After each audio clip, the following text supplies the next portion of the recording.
my God, we're back again. Brothers, sisters, everybody sing. I can't lost the rest of the word now. For fuck's sake, Welcome dude. to the Geeky Dance Podcast. We are back for 2022. I'm Ian Duffy, joined this week again by Mike Shelshire, Hello. Mr. Underhill himself, and our resident anorak, Chris Moss. There is no spoon. And that weird iPhone lover, Craig. Mr. Anderson.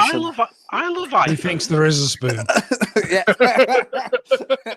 I am the spoon. I was going to say. I am the spoon. That's fucking amazing. Happy New Year, everybody. Hope everybody had a Merry Christmas. Merry Christmas and Happy New Year. Yeah. So what did Santa have in his sack for everybody? Fucking COVID for everybody. That isn't jolly.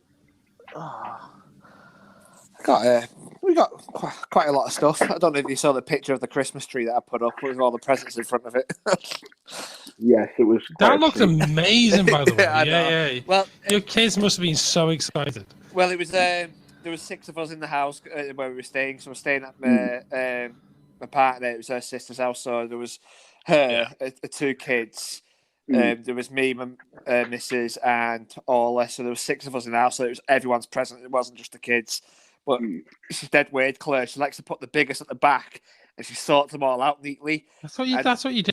Yeah, I mean, I'd throw them all there randomly. Maybe they'd be all over the place. No. That was impressive. That was so impressive. It was impressive. It was, but if it was me, I'd just throw it. But it was making me laugh so much because Georgina kept going upstairs.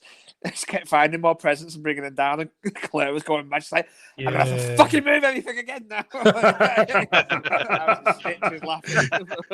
It's genuinely what my mother does, to be honest with you. She does the same thing because we all go around Christmas and all put the presents under the tree. And my mother like rearranges everything so it all looks cool. But yeah, it looked amazing. It was. But it looked like something off a film. It was really good. It was. Nice. When the kids saw it in the morning, obviously they loved it and everything. So it was worth it. Yeah, you just all look so cute in your little matching pajamas as well. I know, we all had matching pajamas. Yeah, that was pretty awesome. So yeah. Other than that, it was good though. Good Christmas. Really good. Chris, how about you? Yeah, it was pretty good. Just kind of chilled out. I was saying to the guys before, we got some games. Yeah. Ben's got one called Muffin Time, which is based off like ASDF, which is like internet kind of stuff on YouTube. It's pretty funny. It's a bit daft sort of thing, but that was quite funny. So we tried playing that over and over and over and over again. And yeah, there's quite some quite funny moments in that one. But I got a game from Dawn, which was wicked, called Betrayal at the House on the Hill, which is like a horror board game sort of thing. And I was saying to the lads before about it, and I don't mind repeating it because it's absolutely wicked.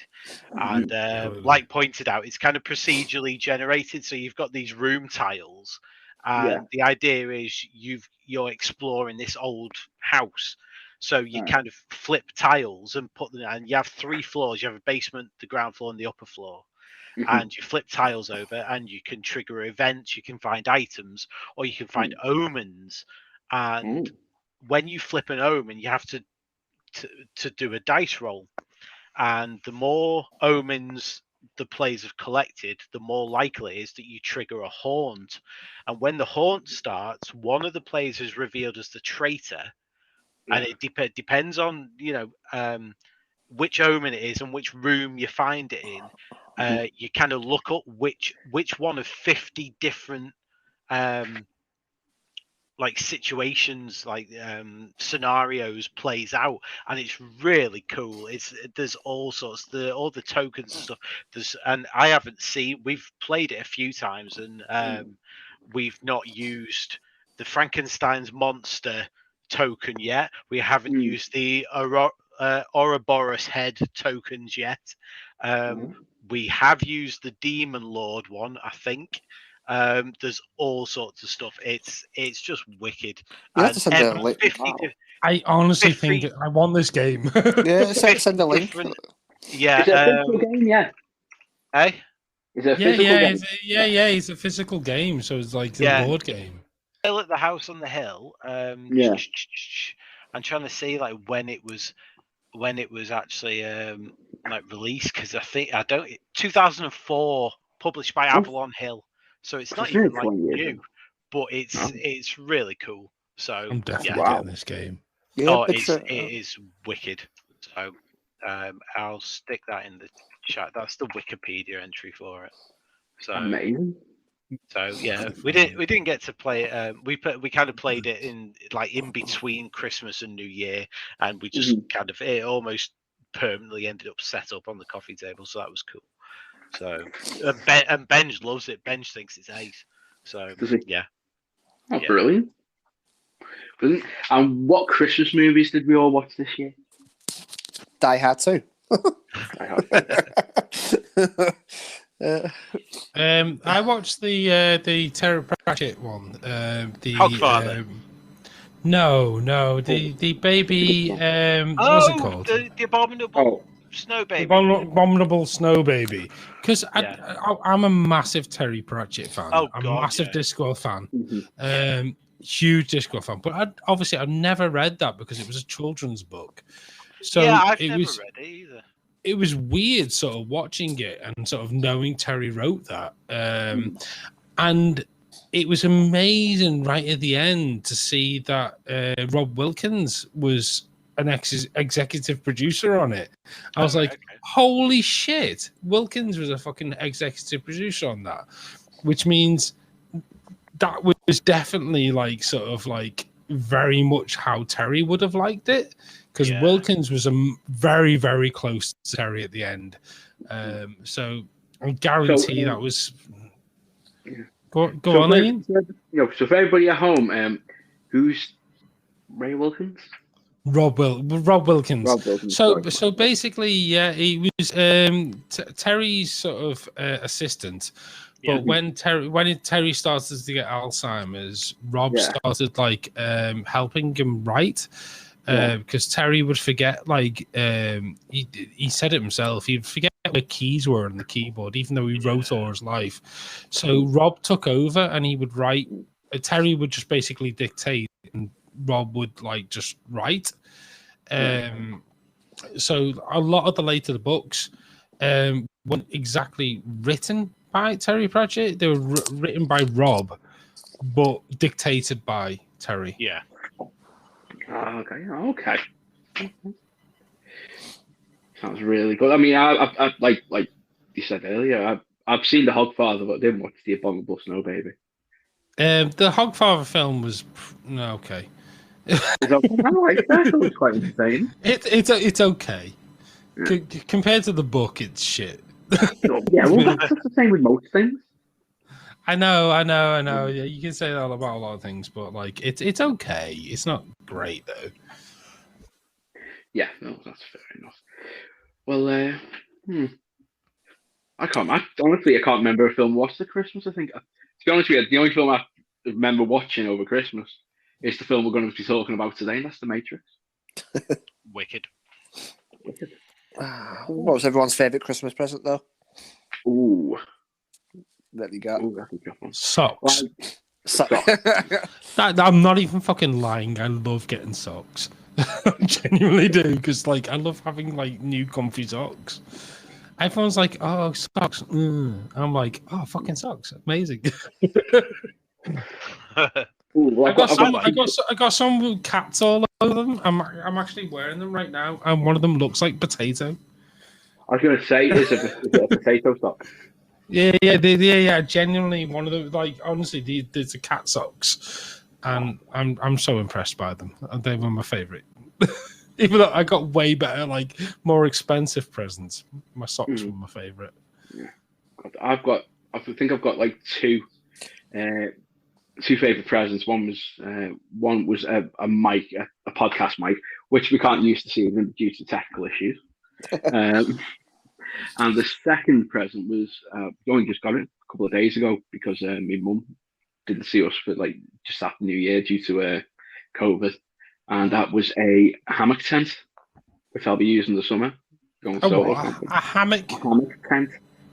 A hammock tent. A hammock tent. So it's a So it's a tent with a hammock. Yeah. Because I watch a lot of wild camping videos, and it sounds like like a nickname for an awkward erection. In bed. Like, what the hell's a hammock tent? Explain. I've just seen it. I'm looking at a picture of them now. They actually look quite good. Yeah, it's just basically it's a hammock, but it's a tent. Yeah. So you just sleep in it. It's a hammock, but it's a tent. Yeah. Yeah. Oh, Okay. okay. It's a tent that you hang from trees. It's a hammock with a roof.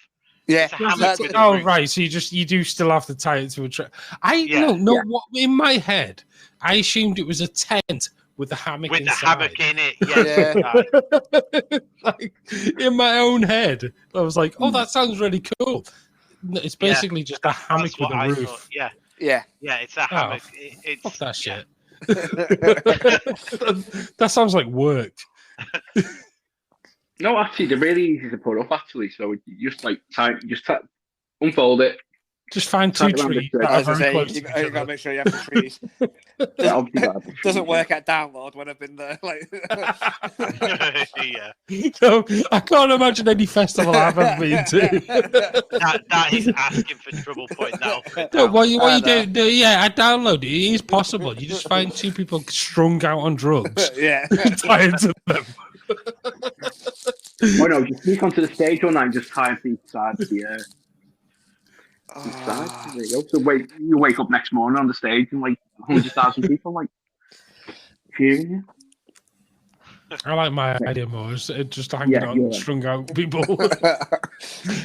True, yeah, but they might fall over.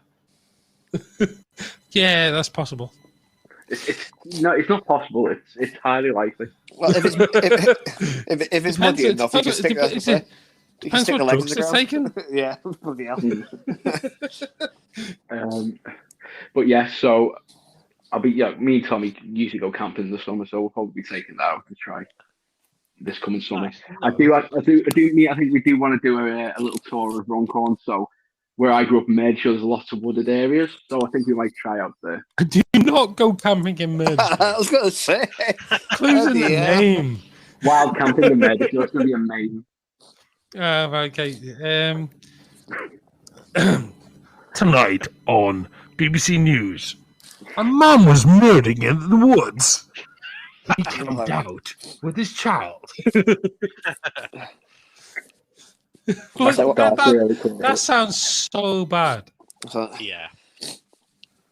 Yeah, Mike, but you grew up around there. You know there's going to be dense woodland around there. Yeah. I know the woodland, and I know you shouldn't be fucking camping around That's there. me. Dense woodland. You can't find you once you've been buried. Like, you've been done. You end up in the canal. in your fucking hammock tent. That's a perfect fucking body bag. Someone throw a couple of bricks in that and throw you in the canal. You're gonna sink like fuck. Who says I'm going to go anywhere near the canal? Well, I'm saying you'll end up in there if you end up camping in fucking Mancrushes. No, sure. But anyway, it's nice. So I'll probably give it a try over the next few weeks and just go. There's some woods near ours, so I'll just try and do a practice. I would say go down Wig Island or something. It's much more safe. Apart from the doggers, yeah, that'll be fine. Yeah, but the doggers aren't going to bother you, are they? They're interested in themselves, aren't they? They'll be knocking on the side of the tent. I was going to say, they'll be trying to join them in the tent. You wake up in the morning, there's just an arse sticking through the door. There's something tickling the ear when I'm trying to sleep. Fuck off. It's not good.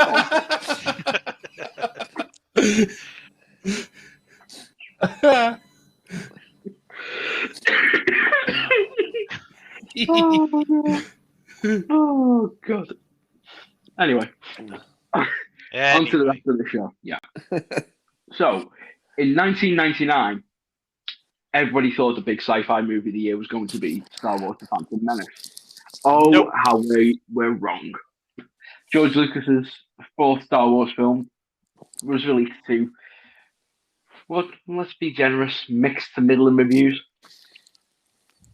Thanks to a certain CG character whose name shall not be mentioned. Oh no, he will. Yeah, I love Jar Jar. Risha. But instead, there was a film that was released called The Matrix, and that was the sleeper hit of 1999, based on a story created by the Wachowski siblings. And it was a story of a uprising in a virtual world. It starred Keanu Reeves, who wasn't, believe it or not, the first choice to play Neo. It was, in fact, Brad Pitt. However, he turned down the role. People who also turned down the role was Ewan McGregor, Tom Cruise, Leonardo DiCaprio, and even Will Smith, who declined. He turned down that role so he could play the lead character in the film Wild Wild West. West. I heard about that as well. I did not hear that. Oh God, dear. that was a fucking retard move. Sorry, I shouldn't say that word. Bleep that out. Yeah, No, yeah, it was a retard move. See, I couldn't see any of them playing Neo. Maybe Leo, maybe, but none of the others. I would. Another interesting fact is that the role of Agent Smith, played by Hugo Weaving, wasn't exactly. Believe it or not, it was Leon the Professional, and that is Jean Reno himself, turned that role down to make Godzilla. And we all know what a steaming pile of Godzilla shit that was. See, as a kid though, I thought it was good, but it's only when you get older, isn't it, when you start thinking that these movies are crap. But as a kid, they were brilliant, I think, half the time. Yeah. It's probably because it's all visuals and stuff, isn't it? So you're like, oh yeah, big. Whereas, like, you know, we can't be bored just by visuals anymore. No. So that's the thing. Mm-hmm. I don't know. I still, I must be still a child. Yeah, Michael still likes visual stimulation. I do. Can't help it. You'll see this when we go through the fucking Matrix films. Oh, right. Okay, let's get started then. So, personally, me, I love the first Matrix, and to be honest with you, it's the only one I like of all four films. I had it, actually, believe it or not, I was telling Mike the other night, I had it on video CD. And no, not a copy, just actually officially on video CD. And so you'd have to swap the disc halfway through. But it was just such an amazing film. I must have watched it. I did as well. It came on a 2-disc, like thin sort of like packaging. I know, I had a pocket disc. Yeah, it was but it was thin packaging. It wasn't like a DVD case. It was like a thin, like sort of like perspex packaging. Yeah, it was a DVD case. Like a, you know, like the one. No, the one I had was like a thin perspex sort of like thing. Oh, was it? Yeah. Was it bought from a man at the corner shop? No, it was no, I bought it at computer. This was a genuine copy. Same as mine. Because video CDs were big over in the East, but it wasn't big over here. But there was a market for there were a lot of official releases. So that's how I got my copy. It was because it was before it was released over here. So it was released over, I think it was Malaysia or Taiwan. And it was somebody imported to the UK and I bought it there. I think I watched it pretty much most of it. I think from about September to about Christmas that year, I just watched it constantly. I watched it a lot as well, to be honest with you. It was such a groundbreaking film, and it was the new styles of like using filmmaking, wasn't it? It was like they changed the filmmaking completely. I remember seeing the trailer for it and being absolutely gobsmacked by everything that was in the trailer. And this like sort of this new sort of like way of like filming, like especially the bullet time thing. Yeah. We're probably going to get onto that eventually, but like the bullet time thing where they literally just used thousands of cameras in a circle Yeah. and filmed people and just literally took a shot all around. At the time, nobody had ever even thought of that. There was no sort of 3D animation in it. There was just sort of it was just all film. It was amazing. Yeah. Oh God, yeah. The creative process is just amazing to watch. I don't think I watched it until 2 years after it came out, because in '99 I was only about 10 or 11 when it first came out. So, like I said, I probably didn't watch it until 2 years after it first came out, though, me. So, but yeah, I do remember it was. I watched a guy. I don't know if you've seen him on YouTube. They're called the Corridor Crew, and they're brilliant. Every Saturday they bring out, it's either good and bad CGI effects, and or one's usually a stuntman effects. Every Saturday they do it. So I think what's that one called? They're called the Corridor Crew. They're really good. Is it Corridor Digital that sort of do that? Is it three men sit on the sofa? I just know it's the Corridor Crew. I think it might be Corridor Digital that. Right, okay. Yeah, but like I said, every Saturday, I think they just did a stunt one on the Saturday just gone. So this one, it should be a visual effects one they do, good and bad visual. And they did one with where they go on about the Matrix and stuff like that. And where they said it was they just had hundreds of cameras in a circle. Just take the picture, do it really quickly and stuff like that. It's definitely Corridor Digital that that's the company that they started out on YouTube. Yeah. Oh, this looks really cool, actually. Corridor Digital were amazing. They used to teach you how to do visual effects in After Effects and stuff like that, and then they went on to do amazing things. Yeah, they've worked on films as well. Yeah, like I said, it's called it's definitely called the Corridor Crew. That's what the YouTube name is. But it probably is then what you say about the VHS CGI and stuff it'll be that group, yeah. But yeah, like I said, just have a go through them. Like I said, the stuff that they go through is brilliant. What they do on Saturday. Obviously, they do other things throughout the week and that. But I just watched what they put out on the Saturday. Either the visual artist react on this one. It's got I think it was 1 month ago. A VHX artist reacts to Spider-Man 2 bad and great CGI. So like I said.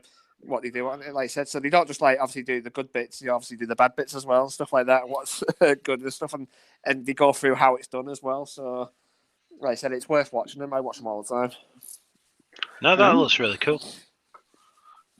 All right, so now they covered the Matrix, yeah. One bit they did the full episode of the Matrix, but when they talk about some things, they got this is how they did the bullet time for the Matrix. They mentioned in one of it, and it cuts to how they actually did it. It's just a green room, and it's got loads of cameras in the wall, going around the circle, and you just take a picture dead quick, and then that's how it's done. So, yeah. It is good what they go over, so it's worth giving a watch. Oh, I'll have to give that a try then. But yeah, so going back to the Matrix, it was just one of those absolutely films that just took you completely by surprise. I mean, like we said at the beginning, it was the sleeper hit of 1999. Nobody expected it coming in. I think it was just word of mouth. If you know what I mean. Yeah. Oh, yeah. I know what you mean. Yeah, so it was just word of mouth. People get talking about this film. That's how I got into it. So you got to watch this film, and yeah, it was the story was actually so good. And me personally, I think I'll talk about this later on in the episode as well. It's more what I loved about it was the fact that it had a definitive ending, but you have to go and ruin it, in my opinion. But yeah, it's that ending. I think what I heard as well was doing a little bit of research about the film. The scene in with all the guns when they go through when they're going to rescue Morpheus and they just have all the guns. Done with minimum CGI. So it was just there's no CGI. It's completely practical effects. It was a load of but the actual shootout is Yeah, so the only thing they used to CG out was just removing the what's it called, the wires from Keanu Reeves and carry on, Mark. The scene where they're in the white, like the white light room as well. They used like a massive sound stage, didn't they? And just Yeah. white. They put the white background on it and just pumped light onto it, so they would look like they were like in this like space. And it wasn't CGI. It was just literally just lights on a white background. And it's so clever to do that, and like it's utterly brilliant. Probably not practical and very expensive, but still brilliant. Yeah. I mean, I think that every great film needs a great villain, and Hugo Weaving is just a phenomenal actor. Everything I've seen him in, he's just knocked out the park. Agent Smith, V for Vendetta, Lord of the Rings, Priscilla Queen of the Desert. He's got a good voice, I think, as well. Like you don't even see his face in V for Vendetta, and it's just the voice behind the mask. Oh yeah, you know, the voice behind the mask just makes it sound really good as well. And the way he speaks to Neo and stuff like that, it's just like Morpheus as well, like where he's trying to get the codes out of Morpheus and how he's speaking to him. It's just like the way he says his words is just brilliant, I think. But and the fact that he's never done that same voice in any other film. He's only ever done it in The Matrix, and that kind of like blows me away as well. Like, he doesn't sound like that normally. No. It's really clever acting. Yeah. I think he's such a brilliant, versatile actor. And what I'll say about Keanu Reeves, I personally, up till probably John Wick, never rated him as an actor. Really? I've always thought he was always, you could either play Wooden or Stoner Dude. Stoner dude. No, I have to disagree with that. Like Bill and Ted. Just because he did Bill and Ted, I think that you kind of. No, I think he's a great actor. I thought he was good in Speed as well. I liked him in Speed. Yeah. I found him to be a bit wooden. I mean, I wouldn't say it to his face. He'd probably kick me out. He wouldn't say to his face anyway. He's like the nicest guy in the world. I know. I think even if you did, even if you did say it to his face, he'd be like, "Okay, dude." Probably take it for a drink. But he is a member.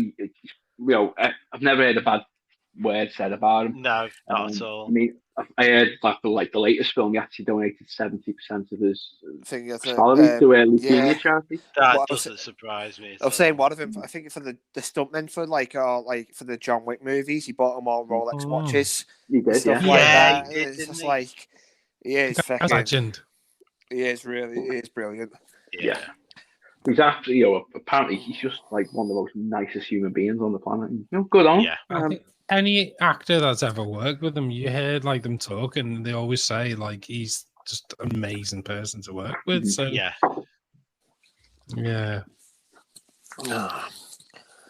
Ian, sort your shit out. Stop hating on my Keanu. Your Keanu. It's my Keanu. He's probably nice to spell. I've heard he's nice to spell on the planet. Like, I've got two man crushes in my life. It's Keanu Reeves and Bob Mortimer. I thought he was going to say Uncle Dave. No, Bob Mortimer. Okay. That's an interesting man crush. Yeah, he's a funny man. So while we're just on this little subject here, what's everybody else's man crush? Oh, what's what? Everybody else's man crush. If you could like, so like two men that you would like, a man that you would think, do you know what? I could live with him for the rest of my life. Yeah.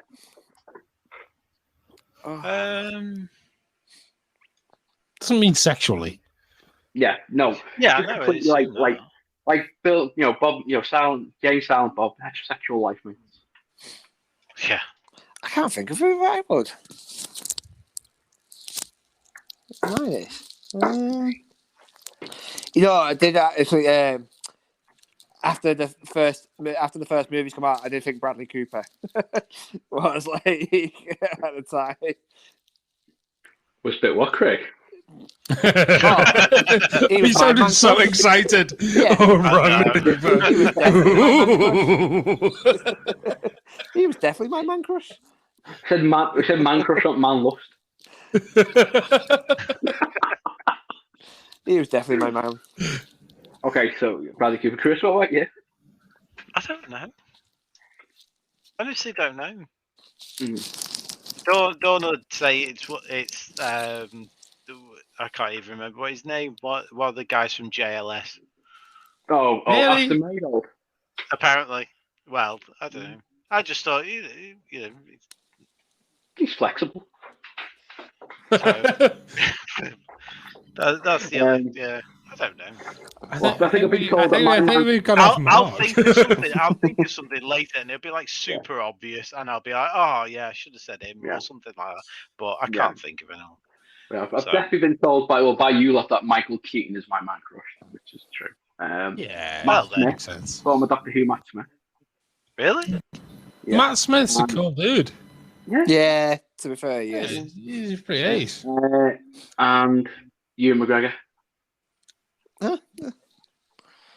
I can, yeah, fair enough. Obi-Wan. He's Obi-Wan. Yeah. Okay. He's not that. He's pretty damn cool dude. He's into motorbike, so like, Yeah. awesome dude. He's into heroin as well. No, he was in a film. you know the difference between films and real life, right? I don't know. No. We're in the Matrix, ain't we? Now, yeah, do we have to write like a little like diagram out for Craig, not like an part of his head. Reality. Real life, not real life. Yeah, no. I need the red pill. So Not just, blue he pill. yeah, he's taking the ibuprofen. But yeah, okay. So let's get back to it. So, shall we move on? Before we move on to the sequel. The fight scenes. 'Cause Like, I when thought- first- when I first saw The Matrix, right, I was supposed to go and see it in Chester at the cinema. I was supposed to meet up with some mates and go and watch it. And but I was away in Wales at the time, and I wasn't going to get back in time. So but one of the other like people who were there with us at the time, they were going home earlier, so I basically crammed myself in their car with their knowledge. I didn't just hide under the seats or something. I got back from Wales to try to go and see The Matrix, and it turns out that I'd got there, and I think my mates had gone to the previous showing or something like that. So I didn't make it. So I went in and watched it on my own. Why not? Well, yeah. So and it was still wicked. Yeah. It was just, it's such an easy film to lose yourself in. Definitely. I just thought the fight scenes were really good as well. Like just watching the first set with Morpheus and Neo, like he's like, I know Kung Fu. Yeah. Show me. It's like, and then it was just brilliant. And like, just all of it though, because Yeah. it's like, I mean, like Ian said, when you saw the trailer and you're just like, what the hell is going on? And like when his mouth closes up and all this sort of, I thought it was, well, to begin with, I didn't know what to think. I thought, well, is this some sort of really weird reality bending, which it does turn out that it kind of is, but reality isn't what you think it is, because they're not actually in reality, they're in the Matrix. But that's exactly what it is, bending reality to do all this stuff, and it's just it was just so completely different.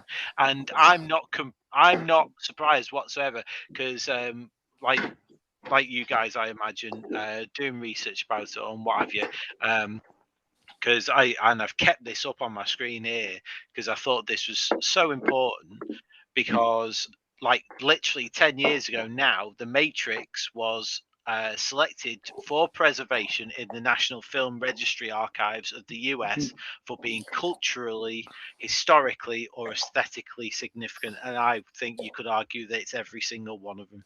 Yeah. Yeah, definitely. Yeah, and then the rest of the film's and fuck that. Oh, I am going to be quite the pariah this episode because I like these sequels. So I did it. So do I. Right. Okay. Like, I did like the sequels. I like the first one. I like the third one, and against what Ian says, I like the fourth one as well. The what? The fourth one? The new one. Yeah, I like the new one as well. I haven't seen it yet. I won't say anything. I won't say anything. But like, yeah, I'm hoping to see it soon, like very soon. So. Utterly hated the second one. See, I like the second one more than the third one. Really? I think it's whatever. That's the thing about the films. It's like it depends on what you want. The second one's all narrative. I like the whole motorway chase scene on it and everything. I loved all that in the second one. Yeah, I thought that was brilliant. Yeah. And Trinity, the one they actually played, she actually broke her leg in that scene as well, doing that. So she did.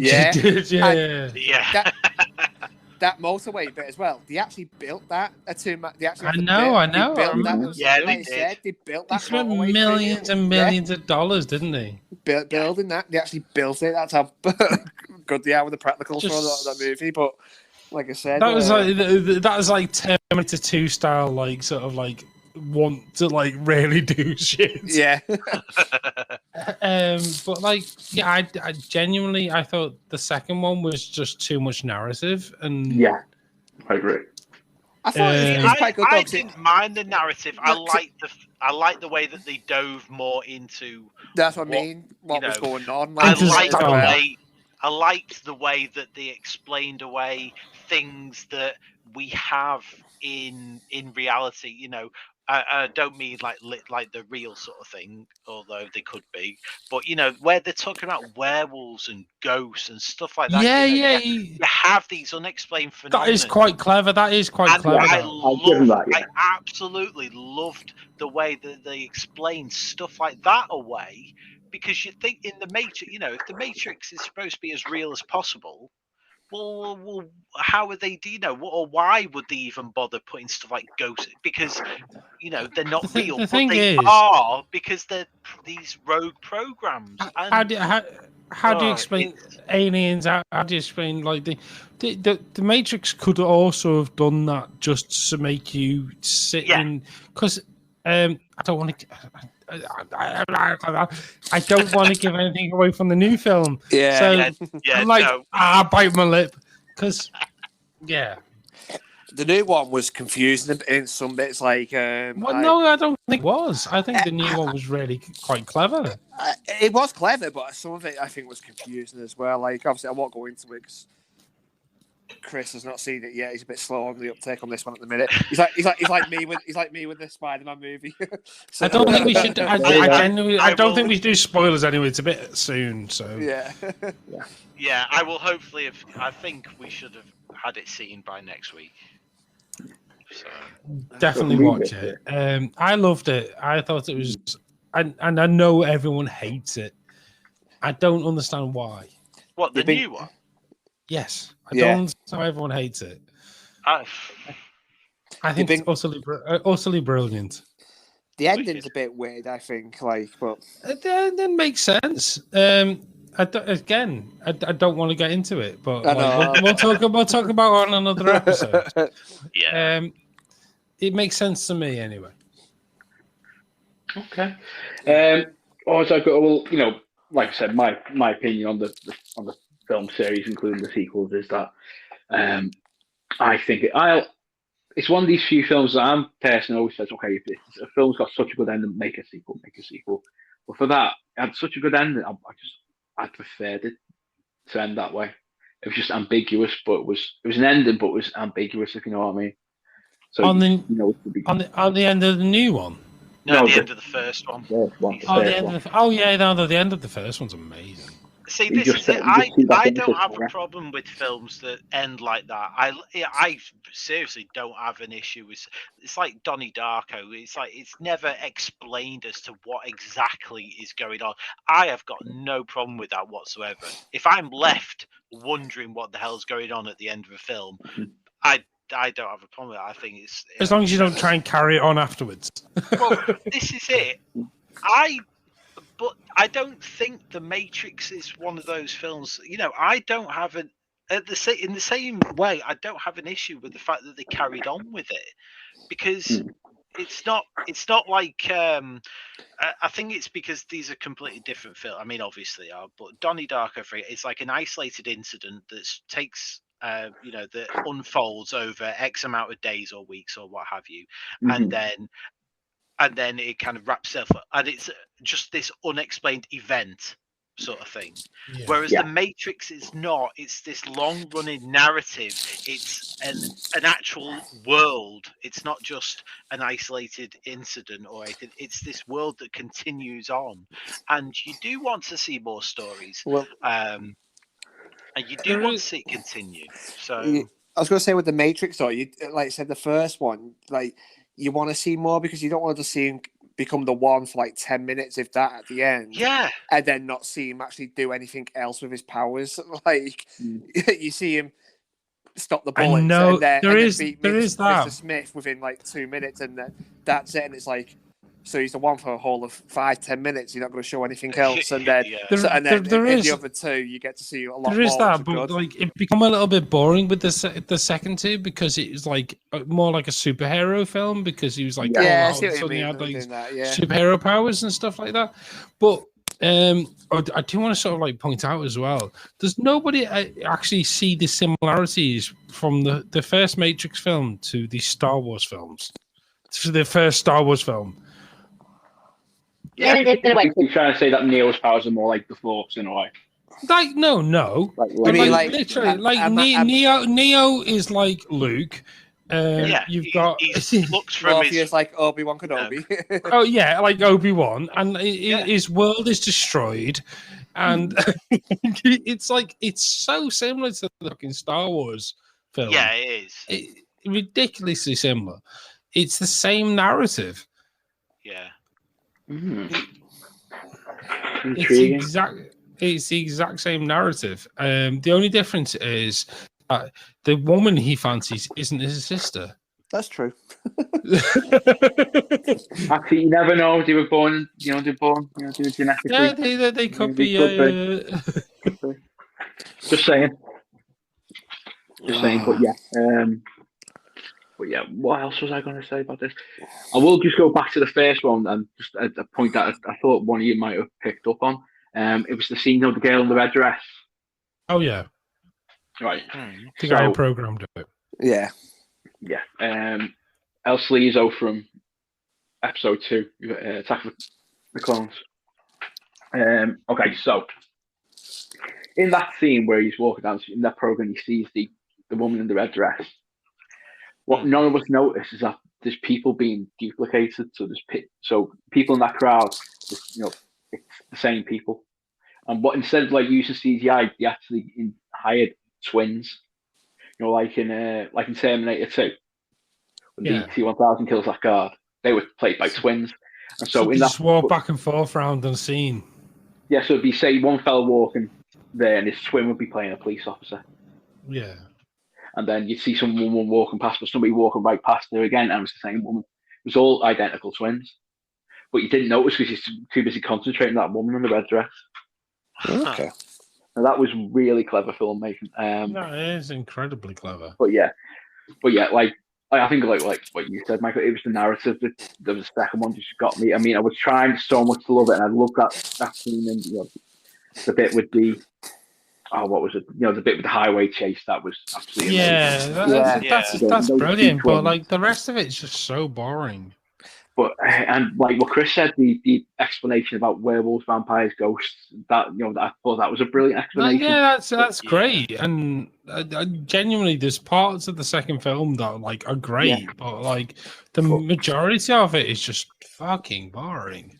I remember watching an interview with Keanu Reeves. It was like years ago, and he was saying in the third movie, the raindrops, because obviously they're practical as well. He said they took 3 months to design the machine to make the perfect raindrop. He was saying like it took him 3 months. And like I said, and yet in the first film, like they have like the rain scene where like there's like cascading water coming off the top of the rooftops, and literally all it did is just hose the top of a fucking rooftop. Yep. But like I said, in the third movie, though, it's like for that, because the fighting in the rain at the end there, Mr. Smith and bloody Neo. Like I said, it was just like he said he took 3 months to make the perfect raindrop. I was like, what the hell? It's like the things that you do in movies. To be fair though, like you have to like even in the third film, like the sort of like the massive Smith scene, which you now watch and think, God, the CGI is shit in that. But you have to remember it's 2002. Yeah. CGI wasn't that good then. That must have took months to render. Oh yeah, I would have thought so. Like the rendering in that would have like took like ages. I mean, we didn't have graphics cards like we have now. They tell you in that corridor crew, they tell you how they did it as well. Like, and I can't remember now. Like you said, you'll have to watch it, and they tell you how they did it. It's all CGI. That whole that whole fight scene with the when all of the Smiths come all in at once. Yeah, the whole thing. The whole thing's CGI. You can tell when you watch it. Oh no, you can tell Neo CGI. No, it's not CGI. No, the 90% of it's CGI. Trust me. It's not CGI. It is CGI. They tell you in the corridor crew how it's done. It's not CGI. Was it face mask? I guarantee it's CGI.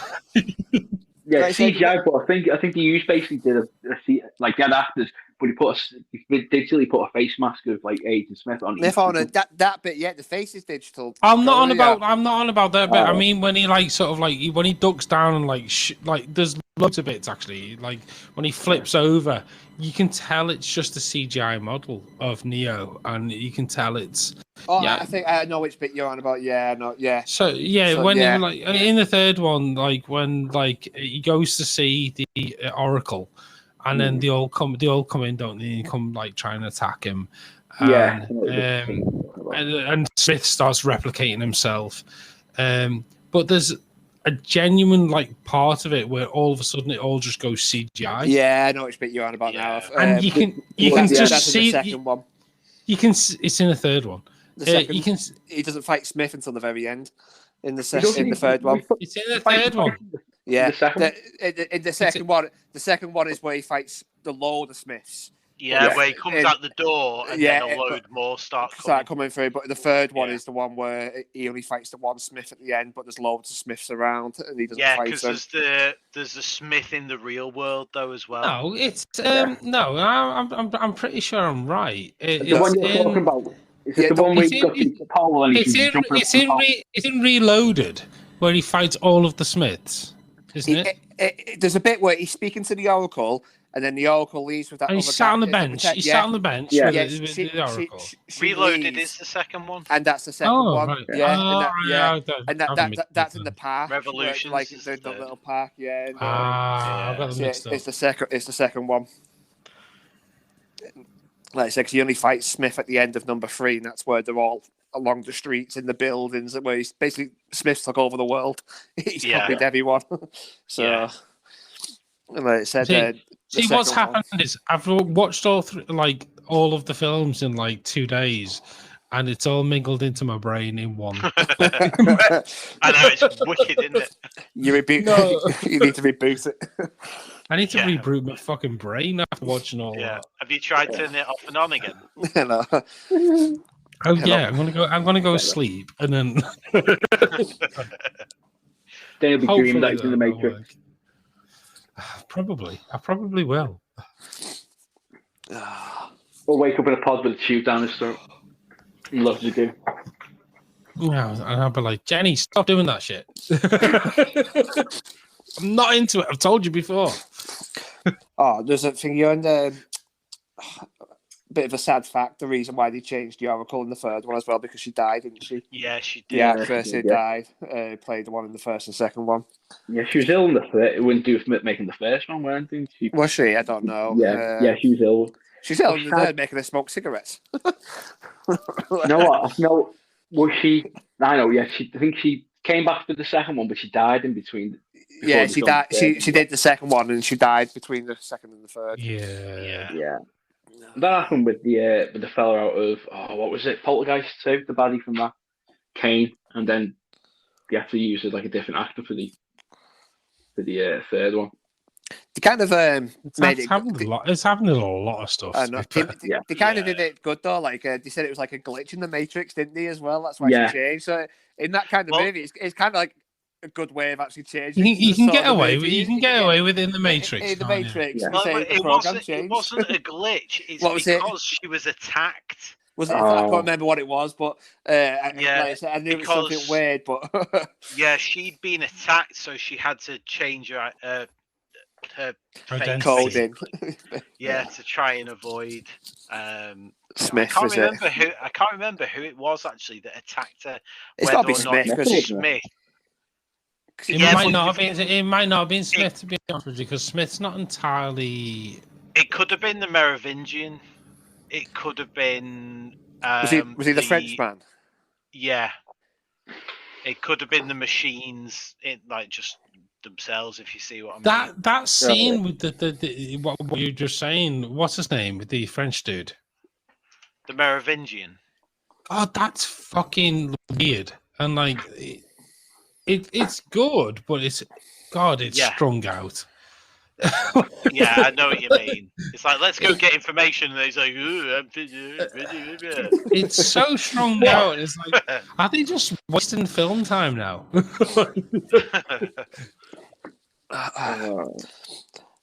So, what I was going to say was, so that film was made by the Wachowski siblings. Has anybody seen any other of their films? Not that I know of, but then again, maybe. Yeah.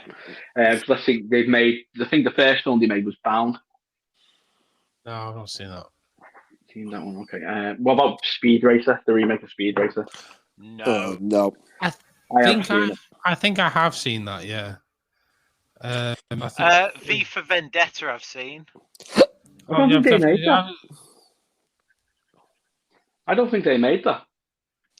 No, there were writers on it, writers and producers, and actually second unit directors, although they are uncredited for like the director sort of slot, if you see what I mean. Mm-hmm. So yeah, what was the one they made that? Yeah, so I watched Speed Racer, which was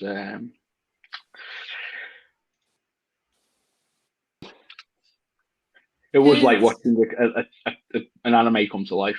Yeah, it's basically the idea of it. It's basically what they tried to do with the Matrix, was try to make anime. Yeah. In real life. That makes sense. Mm-hmm. Definitely. But yeah, was it Jupiter Ascending? No, not seen it. Not seen that myself. On Netflix, and it's. I want to say it's good, but I don't like it. I want to say it's good, but I can't. You're allowed to say it's shit. Yeah, you are allowed to. That's it.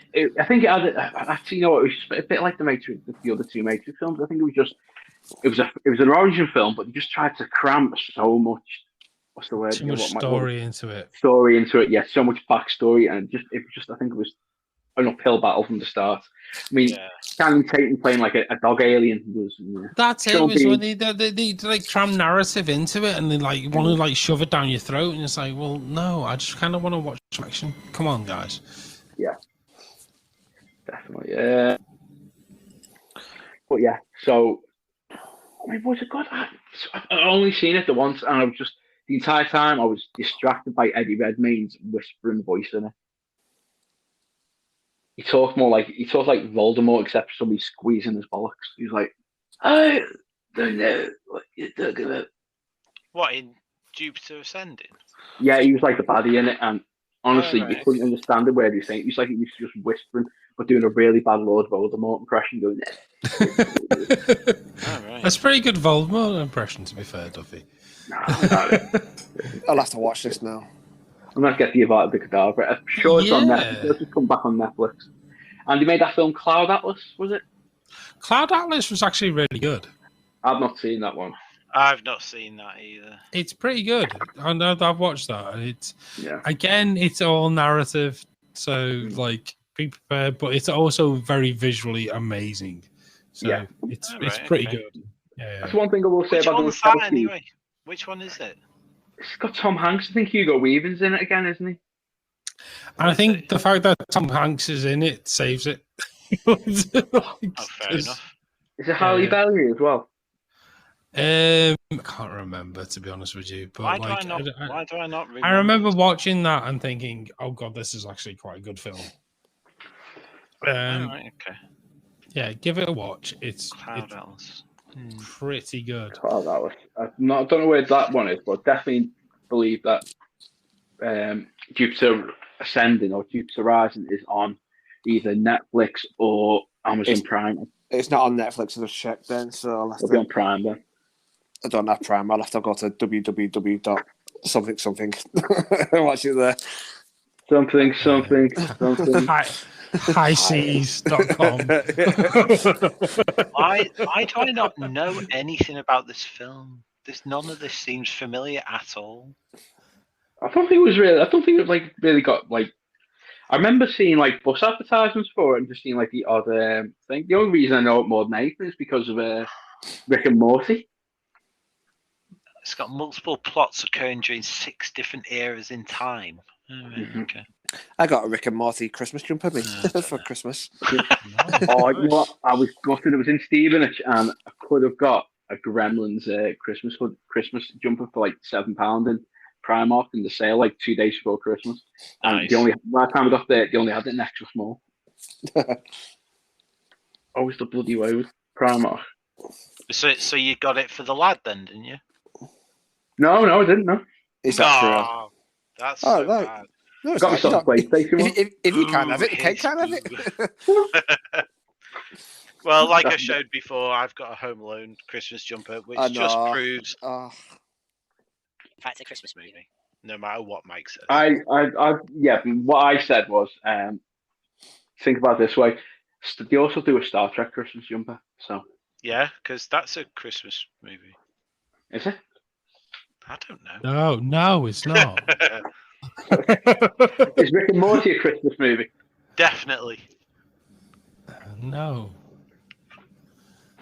It depends what you want to watch at Christmas, I suppose. True.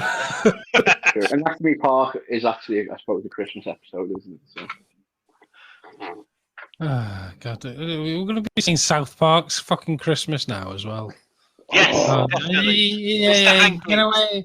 I know, I knew you were going to go with it. Mr. Hanky is. I'm not going with Mr. Hanky. I'm going with the Budwin Critter Christmas. Oh no! I try and block that one out. That's dark. That was brilliant.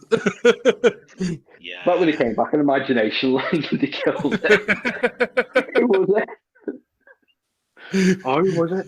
Kurt South Russell. Park blows my mind every fucking time. Have we got off like Matrix to South I Park? don't know. Yeah. Anyway, Matrix. Matrix. So yeah, okay. So let's. Is it like final words on the subject of the Matrix? We'll go with it. No, can I just mention something though? Like a Go on, sort of like yeah, the Animatrix as well was Yes. fucking incredible. Yeah. Oh Like, yes.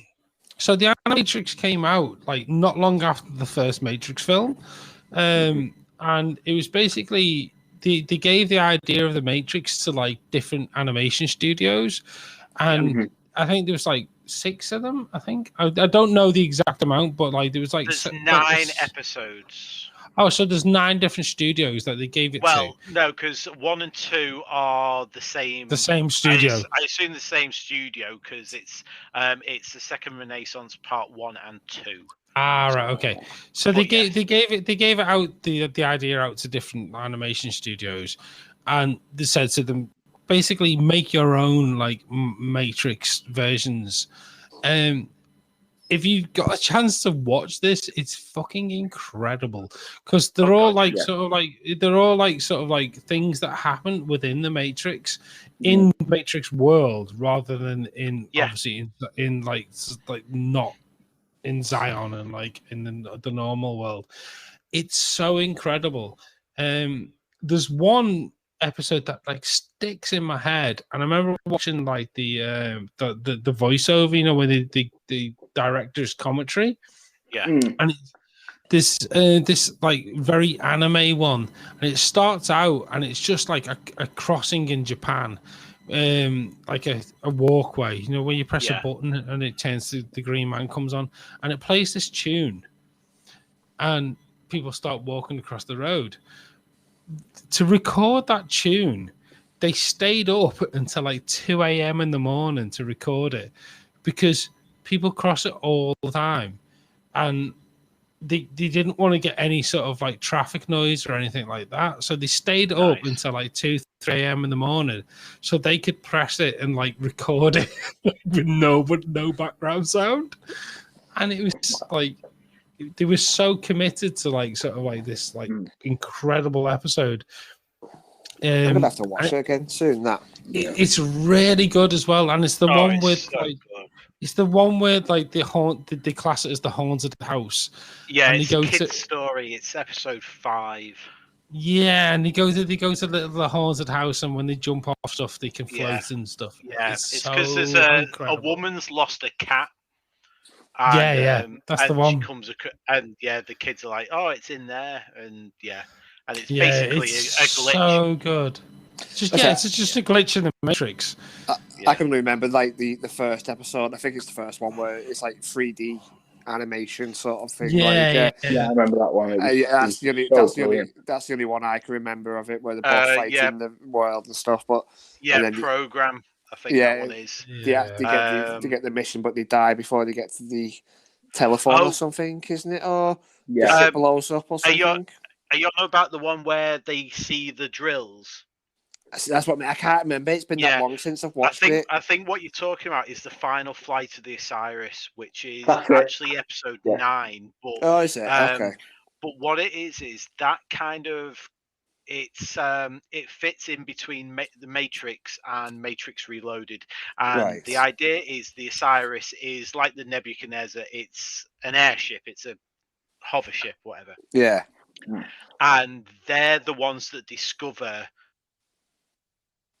drilling down towards Zion, the big, massive robot army, and they're the ones who managed to get the message through to Zion that the machines are coming for them, basically, and which is why at the beginning of Matrix Reloaded, I think it is, I'm sure it's the Matrix Reloaded. That's when it all kind of kicks off. Yes, it is. Because it says Zion has confirmed the last transmission of the Osiris, and that's that the Sentinels are coming for them. So, but that's really cool. That one. I like. I'm so glad I mentioned the Animatrix now. It's so good. I can't I literally can't remember any of the others from it though. That's the problem. I remember that one, so I'm gonna have to watch them again. No, now. I just remember watching it and just being so obsessed with it when I watched it. And like the second Renaissance goes through the history, like what happened, basically, why they're fighting, and so on. Mike's already said about program. World Record is really cool. I like World Record. That's where there's an athlete and he basically pushes himself so hard to kind of excel that he actually breaks himself out of the Matrix. Oh, that's good. And that's the one that's like a very painting like sort of style, isn't it? It's like He didn't need the pill then, did he? So that's all like sort of like it's proper like sort of cell animated, but like all done with paints. It's so good. Yeah. Oh, and I do apologise. It's not Kid's Story, the one you were talking about, Mike. That's actually called Beyond. Kid's Story. Beyond. Is the one where it's basically it's a teenager who feels that there's something wrong with the world and so on, and he ends up speaking to Neo, and I think is that the one where I think he ends up throwing himself off a roof or something like that. It's insane. The whole thing is insane. But like, I'll give it a watch tomorrow. he throws himself Genuinely- off the roof, but then he wakes up in the real world with Neo and Trinity watching him, sort of thing. So he kind of gets himself out the Matrix in that sort of way. the whole thing is like, it's so well done, and like it's like such a clever idea of like sort of taking you away from the films. Yeah. And what else could be happening within the world? Because we already know that, like, from the first film, that there are other people that can bend the Matrix. Yeah. And we already know that there's glitches in the Matrix. So looking at, like, it's like a little looking glass at these glitches and these people that can like bend the Matrix slightly differently. Yeah. One of the cooler ones as well is one of the later ones, which is called Matriculated, and that's the one where there's a group of humans who are actually kind of, well, what they're trying to do is they're trying to expose the machines to kind of human emotions and so on. They kind of put them in their own version of a Matrix. I think we've lost someone. Mr. Anderson's gone. It's Mr. Anderson.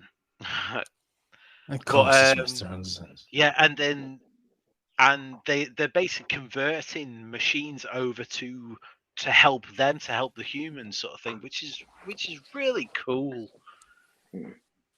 Yeah. Hello again, Mr. Anderson. Hello. Well, Mr. Anderson. I just thought I'd leave and come back in just to make sure. He'll probably cut off on me in a minute if I didn't do that. But yeah, I'm gonna have to give the anime a watch tomorrow and try and watch it again. So cool. I got the box set on DVD. The one with all the code on it. Yeah. The Matrix, you mean? Yeah. And because it comes with the Animatrix in it as well, you see. So yeah, it's just so cool. I tell you what I did like about the third movie though, the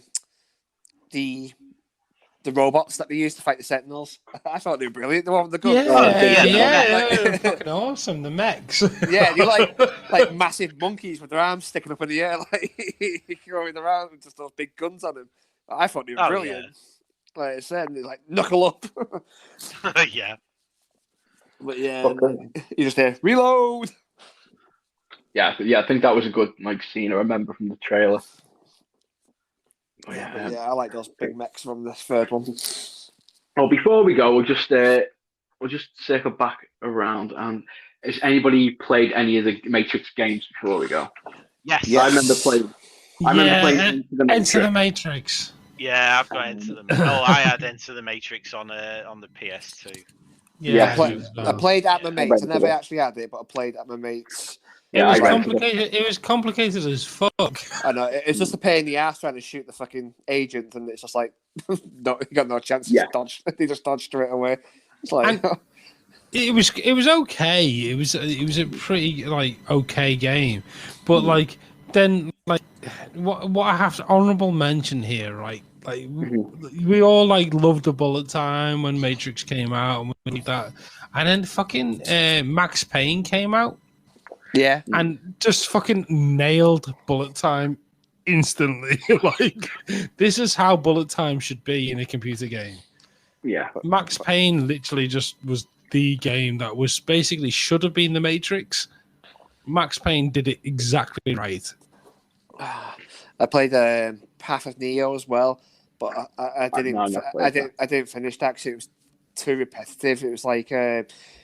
Go on mission, free some mines. Go on another mission, free some mines. Go on another mission, free mines. It's like, I can't even be arsed. I didn't even finish it. So I got bored of it. So, but they're the only two that I've played, unless there's any more. No, I've just played Enter the Matrix. I couldn't get the. I think I just got to the end of the airport level. I think that was the beginning of the game, and just played it. It's quite early on, and I did as well. I couldn't get into it at all. I think the last level on it, I'm sure my mate completed, is you're getting chased by the Sentinels, and you actually have to shoot them.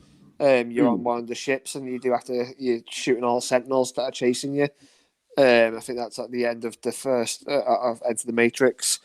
Because you play as Niobe and what's the other guy's name, isn't it? Niobe and Can't remember his name. Is it Link? Ghost? Ghost, Something like that? Ghost. That's it. It's Ghost, Niobe, and Yeah. Ghost. You play as it, don't you? Yeah. So, Ghost was cool. Yeah. But yeah, so that's it for this week. Thank you for listening to the Geeky Dads podcast. And next week, we'll be back with the best of 2021. We'll all be discussing our favourite films, games, TV shows, and whatever the hell happened in that year. So be prepared for Spider-Man spoilers next week if you haven't watched it. Oh, yeah. I still haven't watched it. Really? Oh, Mike. I know. Oh, I've been busy as fuck. Like you, everyone in my work has COVID. I thought you were actually joking then. You've not actually seen it. No. Oh, okay. Sorry, no spoilers next week if he hasn't watched it. Oh my god! I'll have to find a way of seeing it. I have a fucking unlimited pass as well. I can go see it whenever I want. I just don't have time. Right? Yes. Okay. We can do that. We can talk about it next week. No, if he hasn't seen it, wait till he's seen it. Do like you did a spin-off like you did with was it Ghostbusters? I can't remember which one you did. Yeah, do a bonus for Spider-Man. Do a bonus for Spider-Man. I can do that. So thanks for listening, everybody. Tune in next week when we'll be discussing the best of 2021. Bye. Bye. Bye. Love you. Love you.